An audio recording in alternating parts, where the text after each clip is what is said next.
Many women spend their lives struggling to understand themselves. Historically, diagnostic criteria for neurodivergence has been based around male stereotypes, leaving women without support. Additionally, societal pressure has forced women to try and fit in, hiding their true selves and making them believe that they are the problem. But they aren't the problem, so what is? Men are 4 times more likely to be diagnosed as neurodiverse than women, and up to 80% of autistic females were not diagnosed by age 18. In researching this issue, I spoke to women who have experienced late neurodivergence diagnoses, and what became clear to me was the severe impact that a late diagnosis can have. I'm here with Evie Osborne, an artist, director and producer. They are also artistic director of Nottingham-based theatre company Mind Out Theatre, who create queer, neurodivergent and disabled-led projects.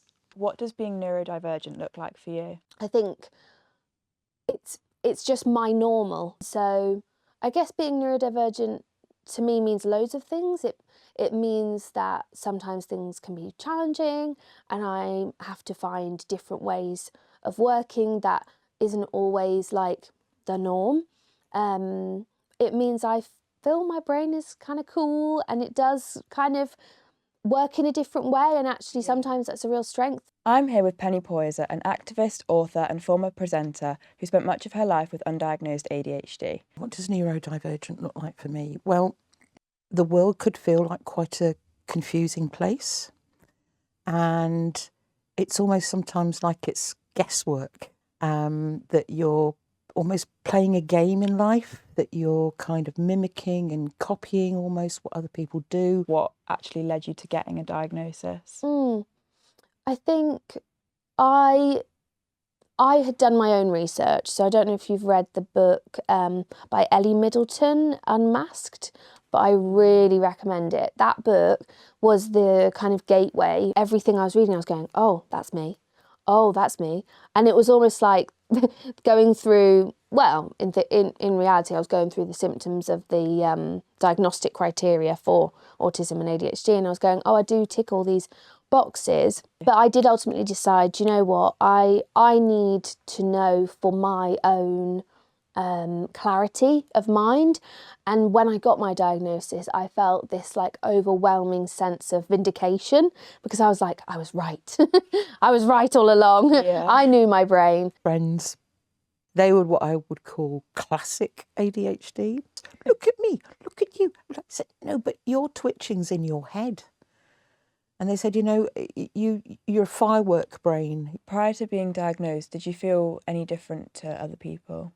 I felt different. I did, if I'm honest, I found it hard to make friends when I was younger, because learning about social cues and kind of understanding all the sort of secret social etiquette rules. I think one of the worst things for me was not being able to recognise my own successes and achievements, and having been seen as sort of quite a successful person in my life, you know, sort of, you know, oh, author, you know, former presenter, blah blah blah. It kind of goes over your head. It wasn't really until I reached kind of mid to late 20s where I started to think, oh, actually, this is really hard, and I'd sort of been a bit on like a hamster on a wheel, just kind of go, kind of getting through life. And I realised I wanted to understand my brain a bit more. So it can be difficult. How has receiving a diagnosis helped you? It's definitely led to a reduction of anxiety. And I think very, very importantly is being able to say to my family, I'm so sorry, I didn't understand that at all. Could you say that again, or maybe say it in a slightly different way?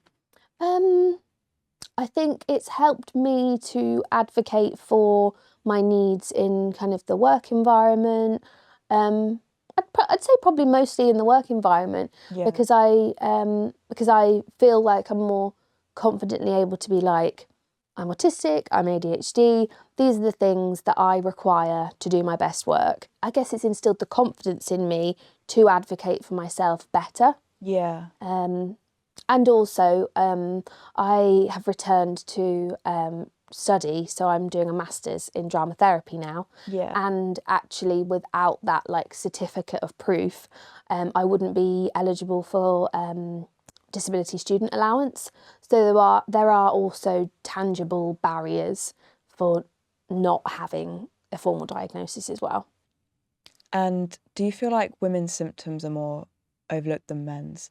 We tend to mask it because we're females, and so you kind of hide it away and bottle it up.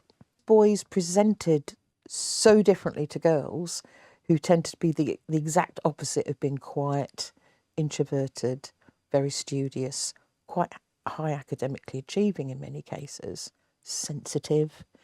It was like, well, those are just academically quite achieving girls. Dr. Blondine French works with healthcare professionals to raise awareness of neurodivergence, in particular ADHD. I spoke to her about her views on this issue. I think the pressure on women, the peer pressure on women is much stronger. The social pressure to behave in a certain way and to fit in and to have your group of girlfriends and so on, leads to a lot of masking, which leads to a lot of symptoms being ignored or not as visible. We were sort of taught, if you're raised as a girl or raised as a woman, to sort of be polite and be on your best behaviour and be kind and caring. So there's like this there's almost like a role that we're kind of given. Yeah. And so in some ways, it's not easy, but in some ways it's just so natural for girls and women to sort of play a part. One of the things that I just found absolutely appalling is that the diagnostic criteria is all has been shaped by studies of young, white, I believe middle to upper class boys. It is based on male presentations and stereotypes, and it is skewed that way.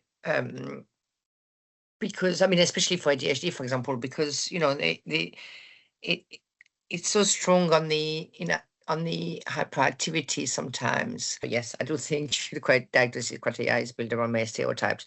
I do think we need to change the criteria and the screening questionnaires that gauge that in order to meet women's needs. And do you think that masking plays quite a significant role in women being overlooked? I can't think of any other factor that is as significant in why women are not picked up. And it happens throughout your childhood, your school years. The pressure in terms of, as I said, fitting in and behaving a certain way. We do expect women to be more calm. When we say masking, it's not necessarily just one mask that we're wearing. And it's kind of in life, I've had to learn to kind of swap those masks to wear the mask that I think is appropriate. Why did I have to mask, and what was the pressure put on me to mask, and who am I without the mask? That's a really terrifying question as well. But still, I think it's really common for girls, women and people who were assigned female at birth to only kind of receive support or begin to consider that they might be neurodivergent later in life because it wasn't picked up early enough because of that outdated criteria. Neurodiversity in general is not being taught in many ways. We're talking about schools or healthcare professionals. But the layers between a different presentation between men and women is never known. So the lack of awareness and the lack of proper training and understanding from a healthcare professional is also a huge factor. And if you don't know what you're looking for, you don't know what you're looking at, then you can't pick it up. Do you see changes in understanding and diagnosing women happening at any point in the near future? I think within the next 5-10 years, we see a huge shift in how we approach autism or ADHD diagnosis and information, and the gender differences would definitely be part of that.